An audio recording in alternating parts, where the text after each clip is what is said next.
But the biggest reason I feel this day is big is because we are talking peace. Anybody in the room, anybody in the online campus feeling like their peace has been a little bit interfered with lately? Whether it's things going on inside your own heart, in your family, in your vocation, in the world, stuff's up.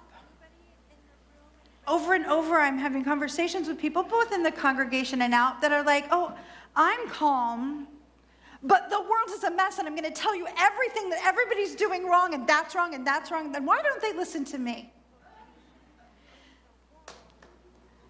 I hate to be the one to tell you, and I'm so sorry, but if you are doing this, your heart is not at peace. When we're looking outside of ourselves and saying, they screwed me over. They took my cheese and moved it somewhere where I can't even find it anymore. They changed it to vegan cheese. Vegans, I love you, but your cheese is terrible.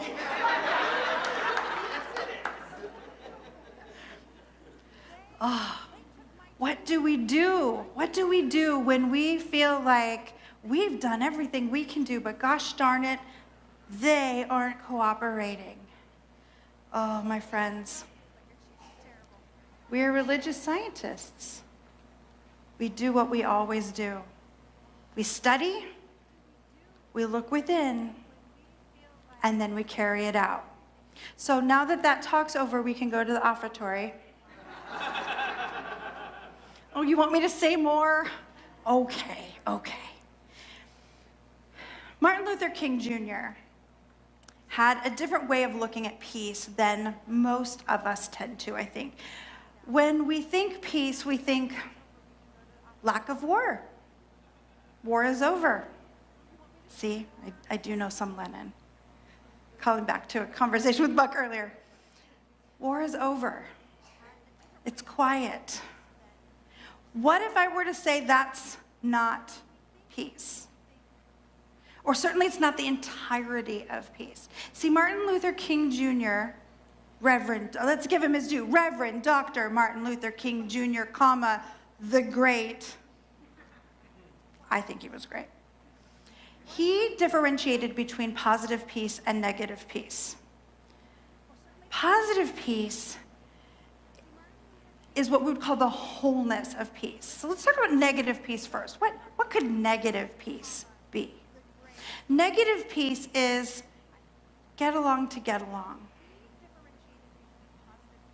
If you don't have anything nice to say, don't say anything at all.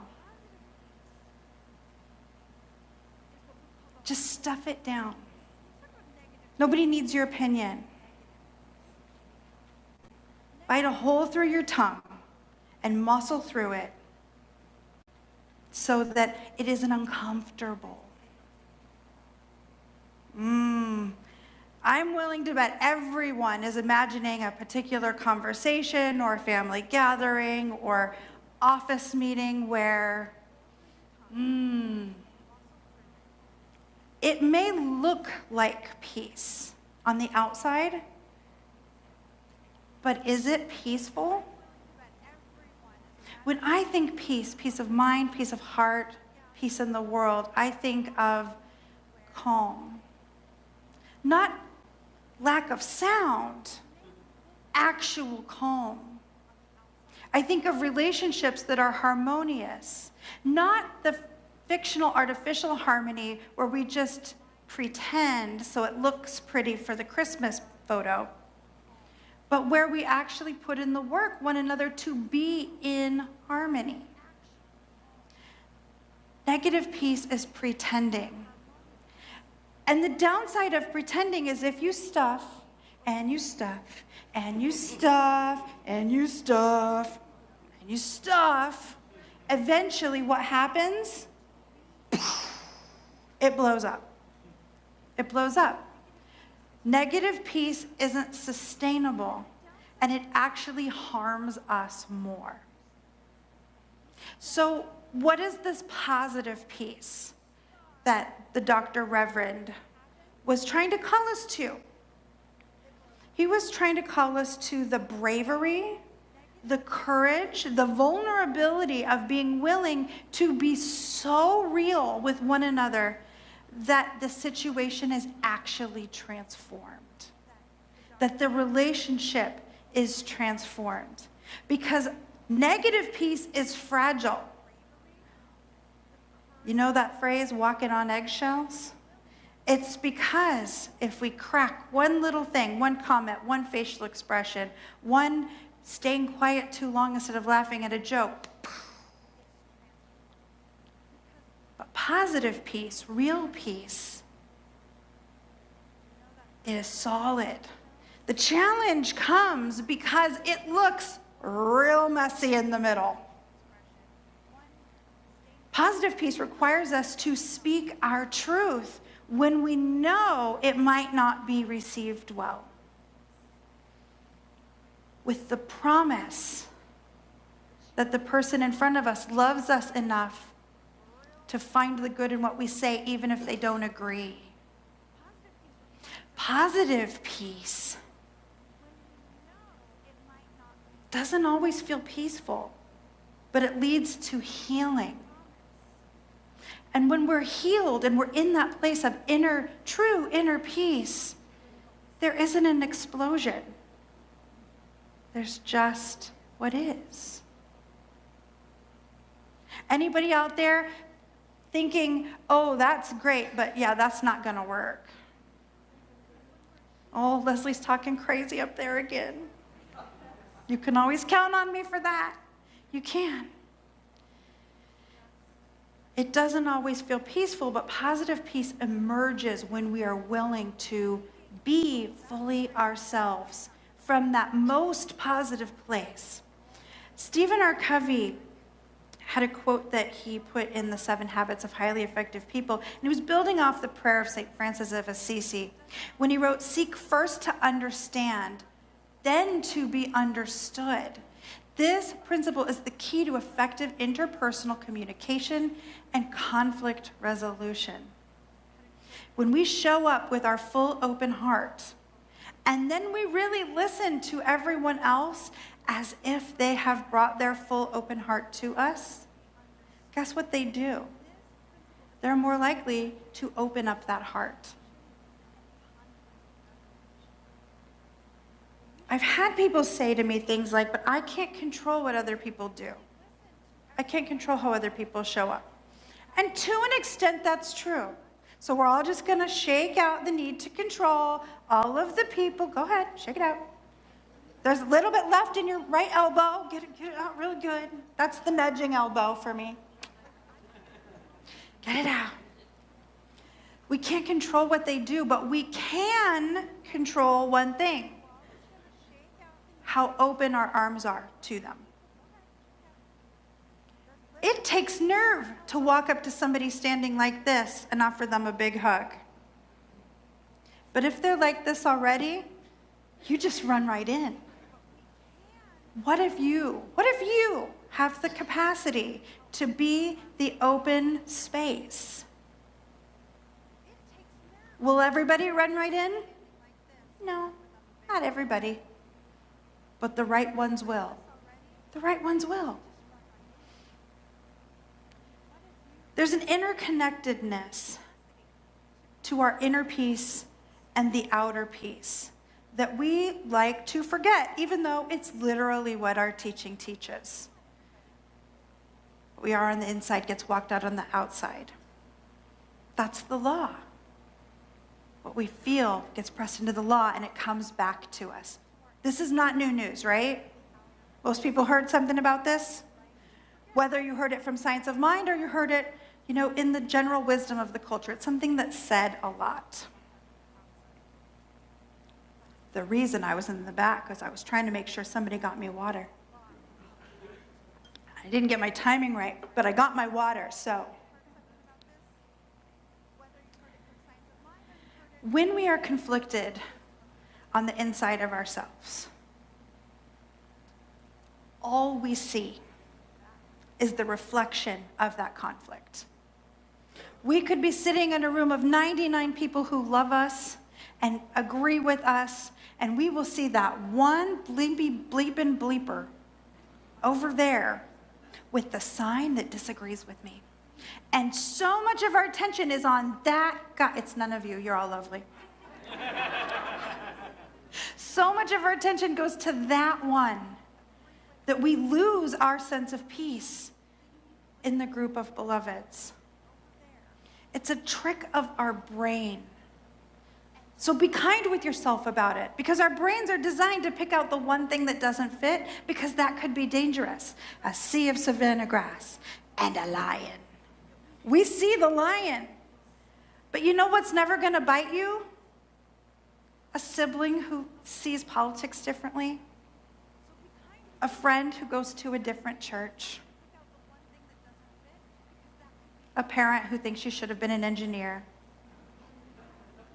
Or if you're an engineer, a parent who thinks you should have been a teacher. Because they always think you should have been something else, right? But that's not danger. That's just a little bit of discomfort. Positive peace calls us into the discomfort, to lean right into it. Because on the other side of that discomfort is a peace that is undisturbable by people who don't agree. It is undisturbable by what we see in the world, because we know we're a part of bringing it forth. So how do we get in here to align with what we want to see out there?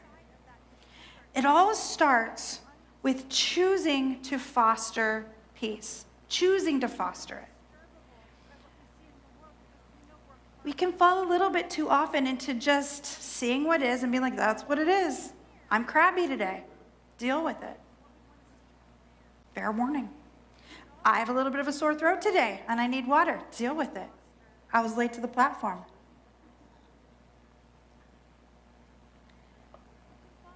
We foster small-scale peace, inner peace, individual peace through, I'm going to bet you know the answer, but I'm going to let you answer it anyway, through daily, substantial, spiritual practice, through mindfulness, through prayerfulness, through meditation, bit by bit. We find that when we take the things that are causing us distress into our daily practice, it softens the edges. It's like throwing a rock into a tumbler. And as all those things that we think are tearing us apart smack together, what they do is round the edges. They knock off the jagged pieces. And they're doing that in us too, all the time. Every time we willingly take something uncomfortable into our spiritual practice, those rough edges are getting softened. And those softened edges are what allow for this opening to whomever is in front of us. What if I were to say that you could peacefully welcome someone who abjectly believes the opposite of you? That you could peacefully welcome someone who is causing what you perceive as harm in your life? That you could be so open that no one was outside of the sphere of your welcoming. What would we call that being? We would call that being like God, like Spirit, like the infinite source that's already within us. We are seeded to do this job. We are created to do this job. But we have to choose to do it. We have to decide in the face of what could be really comfortable going, nope, nope, nope, nope, nope, not that channel, not those people, not that idea. Dear Lord, not my sister. No, no, no, no. Or we could take it to our practice. Those are really the only two choices. We be like the world we don't care to see. All that judgment, all that hate, all that telling people they're wrong. Oh, we're so open-minded here, aren't we? We're so welcoming, radically inclusive.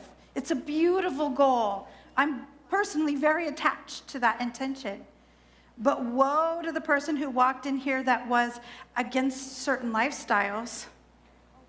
Whew, we would just rise up and gently escort them right off campus because we believe in pure and perfect freedom of expression, and we do. But what about their pure and perfect expression? When we do this, we are shutting off a source of divine good that might be the healing opening that person needs. Oh, this is uncomfortable, isn't it? Shake it off if it's getting to you. Take a big breath. It's uncomfortable. It's uncomfortable, but we didn't sign up. And oh, did you know you signed up? That coming here is the sign up. Surprise! We didn't sign up to be meek little mice in the corner of the universe. We signed up to be on the growing edge of consciousness, to be doing the hard thing. Ernest Holmes talked so much about this idea of before something and against nothing. Before something and against nothing. He talked about it a lot in his sermon by the sea, where he said, if you can show me, this is a paraphrase, if you can show me one person who is for something and against nothing, I will show you the next exalted being. I will show you the next Jesus. What does this for something and against nothing mean? Does it mean like, I'm for slavery? Clearly no. Does it mean I'm not allowed to be against slavery? Clearly no. But we get caught in that straw man argument, right? Like, well, I'm against Hitler. Fair, reasonable. Okay, take a breath. What he's saying when he says that, I believe, is we have two options. We can pack ourselves in the against camp, in the no camp. Ever been in the no camp? Oh, I'm the queen of the no camp. Suggestion gets brought up in the meeting, and here's an impression of me, by me. I'm not standing on a platform with something that's that far out of principle, and you can't make me. And Karen's like, no one's trying to make you. Sit down. I can make my camp in the no. No is a great stopper, but nothing's born of it. No will stop a train wreck, but it won't get the people to their next city. When we're for something, that's where birth happens. That's where growth happens. That's where there's this explosion of freshness. So I seek to set my camp not up in no, I'm against racial bias. And I seek to place my camp in the for radical inclusion, in the for the open welcome, in the for learning to appreciate and celebrate the beautiful differences in everyone. We all grew up somewhere different, went to a different church, had a different kind of parents, studied different things in school, have different hobbies. We are so diverse in this community and in the world. But some people want to set up their camp in no. That's divisive. Bringing up difference is divisive. You're separating us. That's the trick. Almost gotcha. But no. When we open up to the rich diversity of humanity in every single one of us, we're opening up to the unity that is not sameness, but is richness. Oneness does not mean sameness. Oneness means one no matter what. One no matter what. It reminds me of the saying, be perfect even like the Father in heaven is perfect. Because in Aramaic, perfect means something different. And you've probably heard me say this before. Perfect in Aramaic meant including all, making space for all, seeing the wholeness and the wisdom and the brilliance of all. That's positive peace.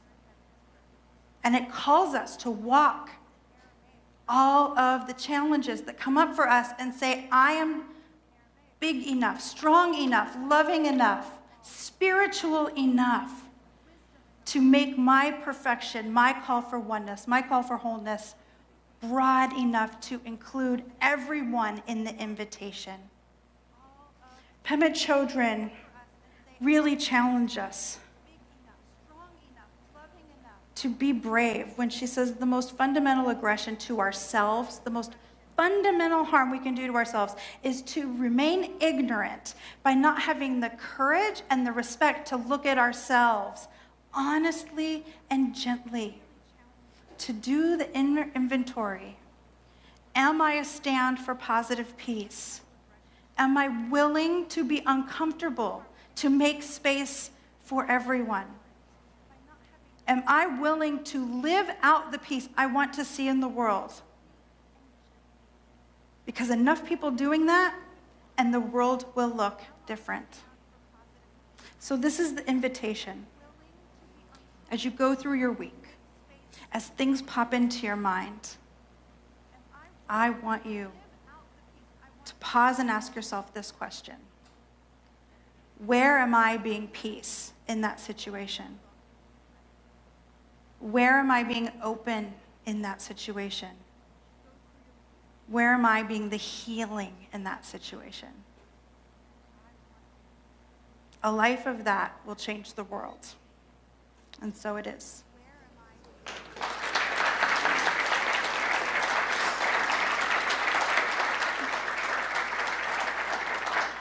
Let's anchor it in with some prayer.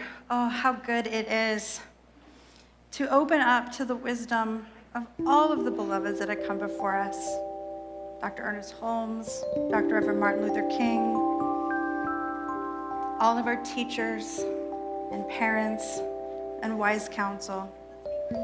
How good it is to be together in that place of high intention, of calling forth the peace we seek by going within. And what I know is that Spirit is right here, right now, in, through, and as every single sentient being, which means everyone in this conversation. That every concern, every fear, every seeming lack, every condition is already being met by Infinite Spirit right where each beloved is. We don't have to make anything happen. We just open our heart and allow Spirit to bring us to the new expression. And so I am grateful and overwhelmed by the love, by the joy, by the healing, by the flowering sense of possibility in this community and the way I know it ripples out into the world. I call it beautiful and so very, very good. And we claim it together as we say,